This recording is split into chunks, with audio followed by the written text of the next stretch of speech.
Indonesian paradise बाली को काफी time से एक टाइप का पैराडाइज के रूप में सेल किया गया है, यहाँ लोग जाते हैं एंजॉय करने, पार्टी करने और रिलैक्स करने, इस एश्योरेंस के साथ कि वहाँ पे क्राइम बहुत कम होता है और ज्यादातर केस में ये रेपुटेशन होल्ड करता है। लेकिन कुछ खबरों ने लोगों को अपने ट्रैवल प्लान चेंज करने पे मजबूर कर दिया है। लगभग 2025 के आसपास बाली में कुछ टारगेटेड अटैक, किडनैपिंग और किलिंग्स कैरी आउट करे गए हैं, लोकल्स के द्वारा नहीं बल्कि ऑर्गेनाइज्ड इंटरनेशनल हिट स्क्वाड के द्वारा। जिससे पिछले साल एक ऑस्ट्रेलियन नेशनल को एक लग्जरी विला में घुसकर गोली से मार दिया गया और ये काम एक ऑस्ट्रेलियन नहीं करा था जो अपना रिवेंज पूरा करने के लिए ट्रैवल कर रहे थे। दो अलग इंसिडेंट में जो पिछले साल ही हुए थे, एक साउथ ईस्टर्न आदमी और एक रशियन नेशनल, दोनों को हॉस्टेज बना के रखा गया और फिरौती की रकम में क्रिप्टो करेंसी मांगी गई। ये कोई रैंडम इंसिडेंट नहीं थे और फरवरी 2026 में इस लिस्ट में एक और नाम ऐड हो गया, इगोर कोमारोव।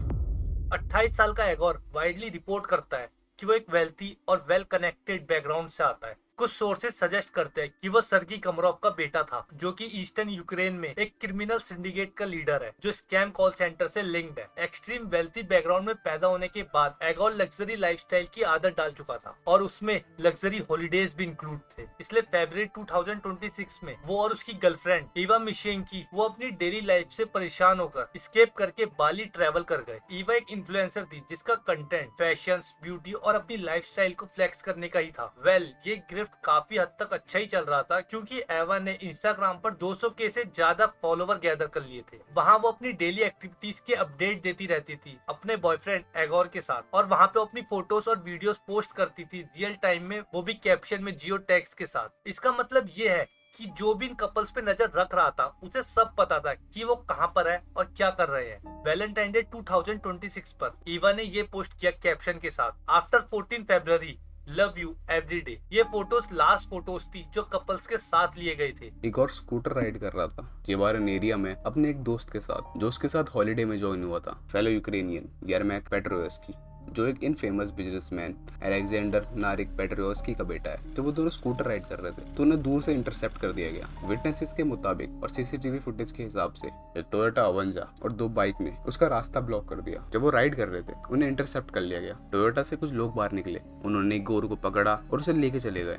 यरमैक के साथ क्या हुआ इस पर रिपोर्ट्स डिफर करती है। कुछ लोग कहते हैं कि उसके बीच वो एस्केप कर गया और कुछ लोग कहते हैं कि उसे भी ले गए, लेकिन उसकी फैमिली ने फिरौती की रकम दे दी और वो बाहर आ गया। जो भी सच हो, यरमैक ने आने के बाद पुलिस को रिपोर्ट करा और बताया किडनैपर्स के पास अभी भी एक और है। पुलिस स्पोक पर्सन आर्य संधि के मुताबिक क्योंकि उसका दोस्त रिलीज हो गया तो हम सिर्फ ये अज्यूम कर सकते हैं कि इगोर का रैंसम अभी भी पे नहीं हुआ और ये जम्सन जल्द ही सही साबित हो गया। 19 फरवरी को एगोर के किडनैप होने के 4 दिन बाद एक 3 मिनट का वीडियो टेलीग्राम पे सर्कुलेट होने लगा। फुटेज में एगोर दिख रहा था, खून से भरा हुआ, शरीर पे चोट लगी थी, उसे एक ब्लैंक व्हाइट रूम में बैठा रखा था, उसका चेहरा सूजा हुआ था और उसकी आंखों पे चोट के निशान थे। आंसू के साथ उसने डायरेक्टली अपने पेरेंट्स को एड्रेस किया। उसने बोला कि mummy daddy I beg you help me please. आपने जो $10 मिलियन चुराए हैं वो एक बहुत ही सीरियस ऑर्गेनाइजेशन के हैं, प्लीज उन्हें रिटर्न कर दो। एगोर ने फिर कहा कि उसके कैप्टर्स ने उसकी लेग ऑलरेडी तोड़ दी है और उसके बॉडी पार्ट्स पर काटना शुरू कर दिया है। उसने धीरे से अपना लेफ्ट हैंड उठाया,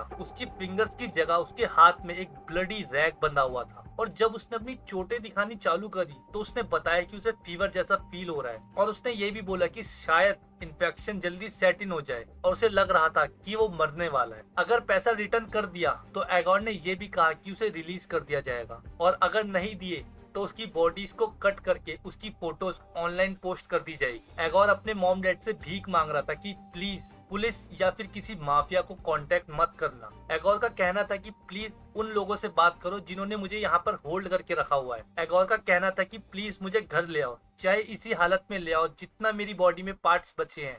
लेकिन ऐसा लग रहा था कि उसकी रिक्वेस्ट का कोई असर नहीं हुआ। इगोर की फैमिली ने साइलेंस मेंटेन किया, ना कोई पब्लिक अपील आई, ना ही उन्होंने किडनैपर से ओपनली कांटेक्ट किया और जो इन्फॉर्मेशन अवेलेबल है उसके हिसाब से उन्होंने रैंसम भी पे नहीं किया। बाद में जो वीडियो सर्कुलेट हुई उनमें इगोर को स्क्रिप्ट रीड करते हुए दिखा गया, जहाँ उसने एडमिट किया कि सिर्फ उसका फादर ही नहीं बल्कि वो और उसका फ्रेंड यरमैक भी स्कैम कॉल सेंटर के काम में इन्वॉल्व थे, कि वो रशियन सिटीजन्स को टारगेट और एक्सप्लोइट करते थे। लेकिन सिचुएशन के हिसाब से ये क्लियर नहीं है कि ये स्टेटमेंट कितने एक्यूरेट थे। लेकिन एक बात तो प्रूव हो गई, इगोर को रैंडमली टारगेट नहीं किया गया था, ये पर्सनल था, डीपली पर्सनल। लॉ एनफोर्समेंट ने सीसीटीवी फुटेजेस और सराउंडिंग कैमरा से इन्वेस्टिगेशन स्टार्ट की तो उन्होंने एक रेंटल कार आइडेंटिफाई की जो किडनैपिंग में यूज हुई थी। जब उस व्हीकल व्हीकल को ट्रेस किया गया तो उसके अंदर ब्लड सैंपल्स मिले। व्हीकल के जीएसपी डाटा ने इन्वेस्टर्स को सीधा एक विला तक ले गया जो तबनान में था, एक क्वाइट एरिया जो टूरिस्ट हॉटस्पॉट से दूर है।